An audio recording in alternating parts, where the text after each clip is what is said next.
Hello dear student of class 11th, welcome back to your physics concept class, and this is your second lecture of chapter related to the work, energy and power.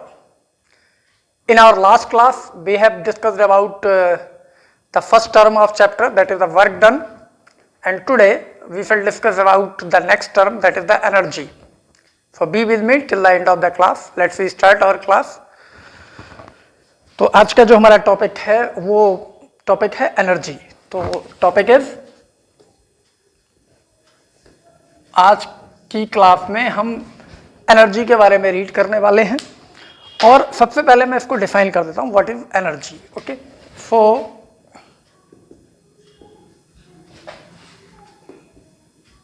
The capacity of a body to do work. It's a very simple definition. किसी भी body की, किसी भी system की work करने की capacity और ability को हम क्या बोलते हैं? Energy. And energy has the various form. इसकी बहुत सारी फॉर्म्स होती हैं. लाइक अगर हम फॉर्म्स की बात करें तो like first light energy, second sound energy,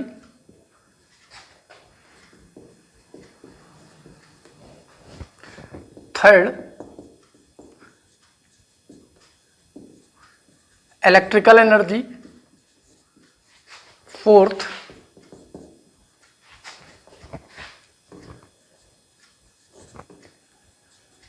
magnetic energy, fifth chemical energy, six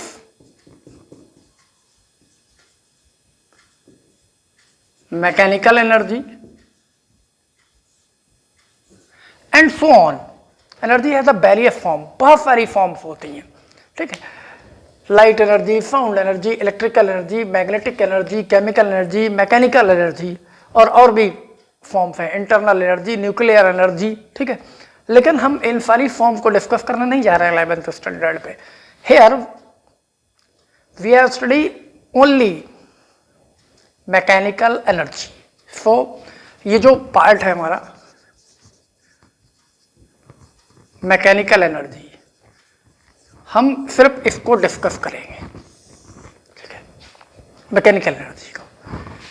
energy कोई भी हो, definition is same. The capacity और ability of a body to do work is called the energy. और जब हम मैकेनिकल की बात करते हैं तो इस मैकेनिकल एनर्जी में दो पार्ट होते हैं एनर्जी के. कौन कौन सी? Kinetic energy plus potential energy. ठीक है, तो नॉर्मली हम इस फॉर्मूले को लिखते हैं E = K + U, where E is the mechanical energy और it has two forms, kinetic energy and potential energy. K stand for the kinetic energy and U stand for the potential energy. So simply we can define the mechanical energy of a system is equals to the sum of its kinetic energy and potential energy. अब question ये आता है कि kinetic energy क्या है और potential energy क्या है. तो same, the capacity of a body to do work, definition वही है, लेकिन किसकी वजह से? किसी बॉडी को, सिस्टम को रेस्ट पोजीशन से मोशन में लाकर एक वेलोसिटी अचीव कराने में जो वर्क किया जाता है वो उसकी काइनेटिक एनर्जी है. और किसी सिस्टम को असेंबल करने में या किसी स्टेट में लाने के लिए जो वर्क किया जाता है वो क्या है? उसकी पोटेंशियल एनर्जी. फॉर एग्जांपल, एक कोई ऑब्जेक्ट रेस्ट में रखा हुआ है और हम उस पर एक फोर्स अप्लाई करके उसको मूव कराना स्टार्ट करते हैं, तो definitely you know that move करेगा तो उसमें कोई ना कोई स्पीड होगी, वेलोसिटी होगी पूरा. तो वो जो वर्क हम करेंगे बॉडी को मूव कराने में रेस्ट पोजीशन से जीरो वेलोसिटी से एक पर्टिकुलर वेलोसिटी तक, तो वर्क डन उसकी काइनेटिक एनर्जी होगा. और अगर कोई बॉडी ग्राउंड लेवल पे है और हम उस बॉडी को लिफ्ट कराते हैं, मतलब उसकी ग्राउंड लेवल की पोजीशन को चेंज करके एक न्यू पोजीशन, न्यू हाइट पे ले जाते हैं, तो जो बॉडी में स्टोर होगी, जो वर्क करना पड़ेगा वो बॉडी में in the form of potential energy store हो जाएगा। ये सब आप पहले 9th 10th स्टैंडर्ड पे भी स्टडी कर चुके हैं, तो मैं बहुत डिटेल्स में नहीं जा रहा हूँ। तो जब हम काइनेटिक एनर्जी को डिफाइन करते हैं तो काइनेटिक एनर्जी का मतलब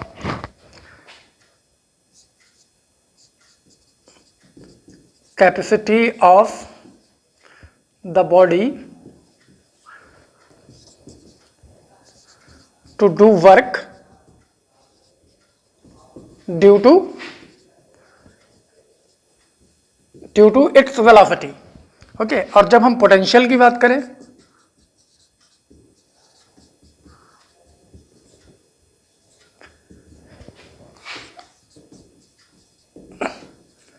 capacity of the body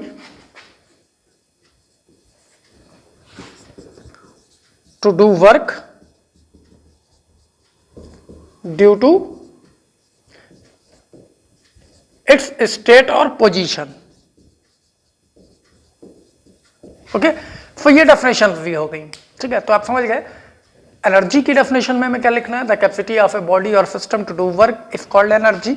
और जब मैकेनिकल एनर्जी पढ़ रहे हैं तो मैकेनिकल एनर्जी में क्या, it is the sum of kinetic energy and the potential energy of the system. और kinetic energy separately defined as the ability of a body और the capacity of a body to do work due to its velocity. Same for the potential energy, the ability or capacity of a body to do work due to its state or position is called potential energy. So these are the definitions. I hope you understood now what is the energy and mechanical energy and kinetic and potential energy. आज की class में हम इस mechanical energy का एक part discuss करने जा रहे हैं और वो पार्ट है काइनेटिक एनर्जी। ओके, तो आई थिंक इसको नोट डाउन करने की आपको नीड बिल्कुल नहीं है, क्योंकि ये सिर्फ आप अंडरस्टैंड करें और अपने नोट्स बनाएं तो ज़्यादा बेहतर होगा। Otherwise you can do if you want by watching the screen. Okay okay, अब हम काइनेटिक एनर्जी का फॉर्मूला फॉर्म करने वाले हैं। किस फॉर्मूले के थ्रू हम काइनेटिक एनर्जी कैलकुलेट कर सकते हैं, क्योंकि अभी अभी मैंने आपको बताया the ability of a body to do work is called kinetic energy due to its velocity. Okay, तो हम पहले अंडरस्टैंड करते हैं। सपोज करते हैं कि एक बॉडी है, एक ब्लॉक है जिसका मास है m। इनिशियली ये रेस्ट पोजीशन में, मतलब इसकी जो वेलोसिटी है वो कितनी है, 0 है। अब हमने क्या किया, इस पे एक फोर्स अप्लाई कर दिया F। ठीक है, जब फोर्स अप्लाई करेंगे तो न्यूटन्स लॉ के अकॉर्डिंग आपको पता है force can produce the acceleration in the body, means it can change the state. तो इट मीन्स ये बॉडी क्या होगी, मूव करना स्टार्ट करेगी, और किधर, along to the direction of force। Okay, तो अब ये बॉडी यहाँ से यहाँ मूव करना स्टार्ट हुई और किसी सिचुएशन में यहाँ आ गई, कितना कवर करके, डिस्प्लेसमेंट s कवर करके यहाँ आ गई, और यहाँ आके इसने वेलोसिटी अचीव कर ली v। डेफिनेटली आपको पता ही कि जब ये मूव कर रही तो इसकी कोई ना कोई स्पीड तो होगी, तो डिस्प्लेसमेंट f जब तक हुआ तब तक इसने कितनी वेलोसिटी अचीव कर ली, b अचीव कर ली। तो ये जो वर्क हमने किया है इस बॉडी की स्पीड को 0 से b करने में, यही वर्क इस बॉडी की काइनेटिक एनर्जी होगा। और उस काइनेटिक एनर्जी का फॉर्मूला क्या होगा, एक्सप्रेशन क्या होगा, वो हम यहाँ ड्राइव करके अभी आपको शो करेंगे। You can derive with me. Okay, so formula for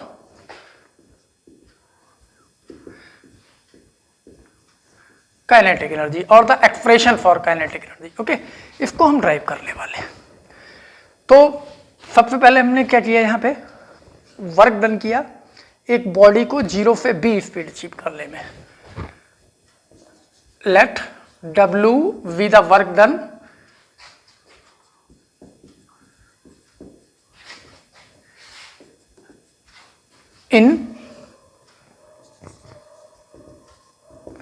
in gaining a velocity, oops, sorry,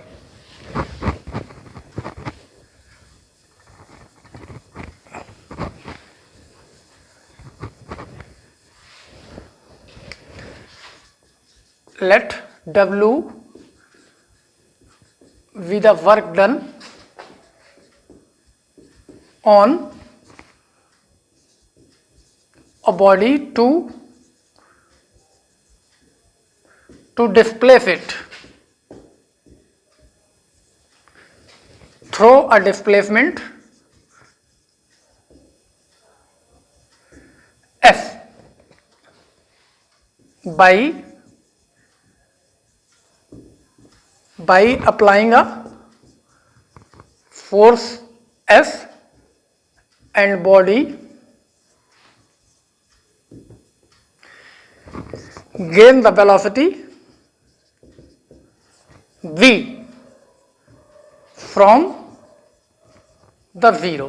ठीक है, ये मैंने सपोज कर लिया, जस्ट हमने किसी बॉडी पे वर्क किया, let W be the work done on a body to displace it through a displacement S by applying a force F and body gain the velocity v from the zero. Zero थी, v gain कर ली। So this work done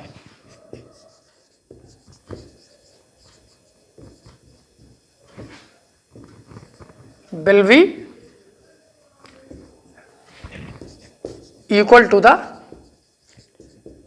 kinetic energy of the body। ये मैंने इतनी देर से जो आपको बताया है, एक्चुअली तो जो हमने वर्क डन किया इस बॉडी की रेस्ट जीरो से बी स्पीड फाइंड करने में, वही वर्क डन बॉडी की काइनेटिक एनर्जी। तो simply the work done is equals to F into S होता है, और इसी को हम काइनेटिक एनर्जी यहाँ पे यूटिलाइज कर रहे हैं। ठीक है, तो हम देख सकते हैं, तो therefore K is equals to F F because F equals to M A आप यूज कर सकते हैं, या according to Newton second law dP by dt use कर सकते हैं। तो जनरली इनमें से हम कोई भी फॉर्मूला यूज कर सकते हैं। तो हम क्या यूज करने वाले हैं, यहाँ पे क्या यूज करने वाले हैं, F इक्वल्स टू MA। ठीक है, तो यहां पुट कर देते हैं, this is MA into F and we also know that A, आपने इक्वेशन ऑफ मोशन पढ़ी है, तो इक्वेशन ऑफ मोशन के अकॉर्डिंग, थर्ड इक्वेशन के according B square equals to U square plus 2AF, so B square minus U square equals to 2AF and A equals to B square minus U square upon 2AF, where u is the initial speed and v is the final speed, and initial speed is 0 here. So because A equals to b square minus u square upon 2F।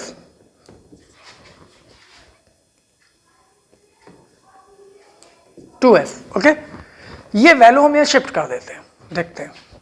So this is m and b is b square minus u square upon 2F into s, because u is 0 here, f and f is cancel।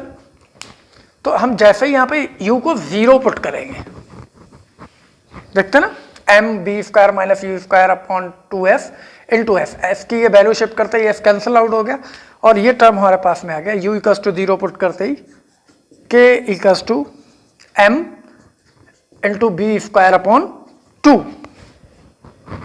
This u is 0 here। okay, so the formula of kinetic energy is 1/2 mb square। This is the formula. बहुत simple way में हमने इसको drive कर लिया। Okay, एक other way है जिसमें हम इंटीग्रेशन का यूज करके भी इसको ड्राइव कर सकते हैं, हम वो भी देख लेते हैं, हम वो भी चेक कर लेंगे। ठीक है, वो कैसे करेंगे, और ठीक है, this work done is equals to F, small amount of work done अगर हम एज्यूम करें, let dw be the small amount of work done in displacing a body through a displacement df। ठीक है, माइक्रो लेवल पे जो हम assume कर रहे हैं। So and f can be written as dp by dt according to Newton's law। so now this formula dw is equals to f df is dp by dt df, and p is equals to mb, that's why dy dt mb df। Okay, हम फिर values put करते जा रहे हैं, देखते हैं। dw equals to f dot df, f की value Newton second law से हमने प्लेस कर दी। The rate of change of linear momentum is equals to the applied external force, then dw equals to dp by dt into df। P is the linear momentum, and linear momentum is defined as the product of mass and velocity. So we can write mb, or here m is a constant, so we can write this m is taken outside from the differentiation.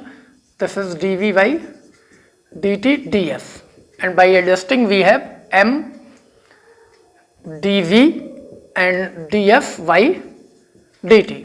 Okay, इस तरीके से इस form को लिख सकते हैं। और जैसे ही हमने इस फॉर्म को लिखा, so here we have M B D V. Okay, ये एम डी वी ऑलरेडी था, D F upon D T mean displacement upon time, this is also equals to velocity, so this is M B D V. तो now we have the term D W equals to M V D V. तो if the velocity change from 0 to v, then dw equals to kinetic energy, and this is integration 0 to v mb dv। ठीक है, हम इसको integrate कर लेते हैं क्योंकि rest position से v वेलोसिटी अचीव की है, तो इनिशियल वेलोसिटी क्या थी 0 और फाइनली v तक आ गई, तो टोटल वर्क डन, और यही total work done velocity achieve कराने में किसके इक्वल होगा, काइनेटिक एनर्जी के। So now the k is equals to m is taken outside from the integration. आपको पता है इसका इंटीग्रेशन क्या होगा, b dv, b to the power यहाँ पे 1 है, तो b square upon 2 is the integration. So integration is b square upon 2, limit is 0 to v, and this is k equals to 1 upon 2 mb square. This is the formula. तो दोनों में से जो भी मेथड आपको क्लियर लगता है उससे आप ड्राइव कर सकते हैं, by this simple method, by using the third equation of motion, और बाय यूजिंग द इंटीग्रेशन। ठीक है, सो ये मेथड जो और करके मैंने यूटिलाइज किया है दिस वन। ओके, ये बाय इंटीग्रेशन है और बाय सिंपल मेथड है, दोनों में से किसी भी तरीके से आप काइनेटिक एनर्जी का फॉर्मूला ड्राइव कर सकते हैं। Okay, so that's all for today class. Now we will meet in our next class and discuss the same topic. I tell you, in our next class we will discuss about the same topic, that is the kinetic energy and its relation with some other quantities. Okay, so till then enjoy and goodbye.